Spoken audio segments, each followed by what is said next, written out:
Ora, de mais um não se fala de outra coisa. Estávamos aqui a falar de estradas.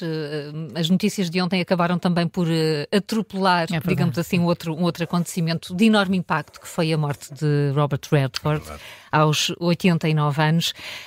E isto é importante porque com ele, e isso foi muito descrito, com ele morre também uma certa época, uma certa forma de ser e de estar, não é? Mesmo. Isso aconteceu e isso ficou refletido em muitos jornais, na imprensa, não só portuguesa, internacional, as capas, todas as referências, fotogalerias, artigos, muito trabalho que apetece percorrer. E só para termos uma ideia dos jornais portugueses, eles foram buscar também os seus melhores para escrever sobre Robert Redford. O Expresso, com Jorge Leitão Ramos, Rui Pedro Tendinha, que lhe chamou o príncipe da época dourada do cinema americano, diz que ele era um natural, alguém que fez mais pelo underacting, o trabalho de subtileza do que muitos imaginam.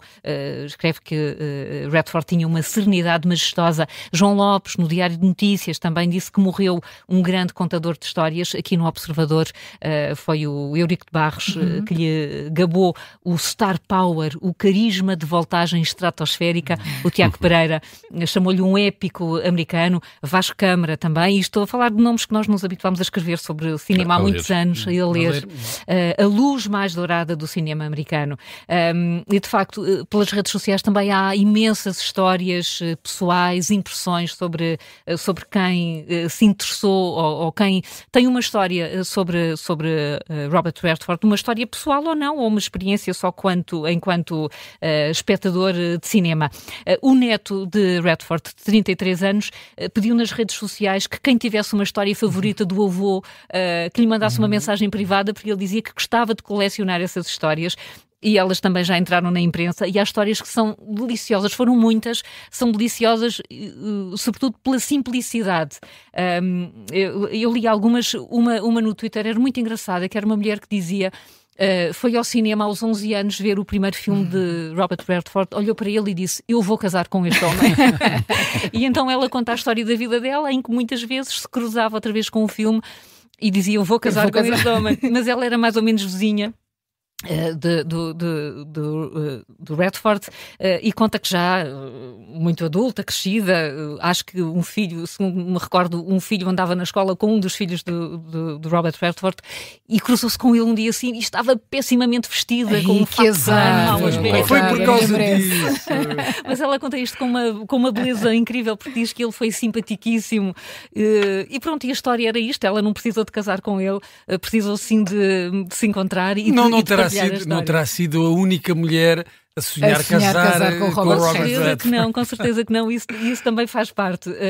Ele inspirou de facto muita gente, trouxe muitos filmes, mas a imagem dele, aliás, nós temos também aqui no Observador um artigo sobre a roupa dele, a forma, o estilo dele, e tudo isto acabou por ficar muito importante. Está a acabar uma época assim. Eu fui pesquisar alguns nomes que podemos, se calhar, comparar com ele. O Robert De Niro tem 82 anos. O Dustin Hoffman, com quem ele contracenou num filme... Enfim, que é muito Os Homens do Presidente, que é um filme que também andou por aqui a correr muito. O Dustin Hoffman tem 88 anos, a mesma idade do Jack Nicholson. O Clint Eastwood tem 95 anos. Está mesmo aqui. É impressionante, não é? Está mesmo aqui a acabar uma época. E Os Homens do Presidente, na minha bolha... época que nos diz tanto, não é? Nos diz muito. Sim. Na minha bolha, Os Homens do Presidente estiveram muitas cenas, muitas imagens. Muita gente deve ter ido para o jornalismo por causa dos Homens do Presidente. Claro que sim. Os bastidores, aquilo tudo era claro que sim. E muitos deles assumiram isso agora, não é? Que aquela dupla, aquela história, aquele filme acabou por inspirar muitos jornalistas, e é um ótimo debate que também podemos ter. Enfim, deixo-vos aqui este banho de nostalgia. Estavas a falar desses outros nomes, mais ou menos da geração de Robert Redford. Eles já não apanharam a idade de ouro, final dos anos 50, início mesmo dos anos 60, de Hollywood.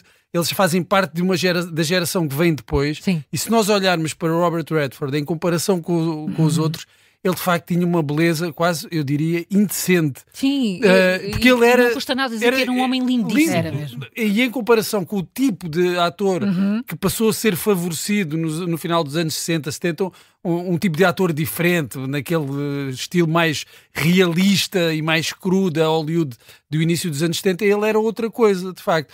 A minha primeira recordação de Robert Redford enquanto espectador, é ver filmes na televisão, é A Golpada, com outro homem belíssimo, o Paul Newman, dois grandes atores. E o meu sonho era ser tão malandro como eles eram nesse filme maravilhoso, que é de facto a minha primeira grande recordação de Redford. E conseguiste? Ser tão malandro, não. Tentei. Continuas a tentar todos os dias. É um grande filme esse também. Não, é muito o esquema deles. E tem aquela célebre música do... Para mim, fiquei com muita vontade de rever Os Homens do Presidente.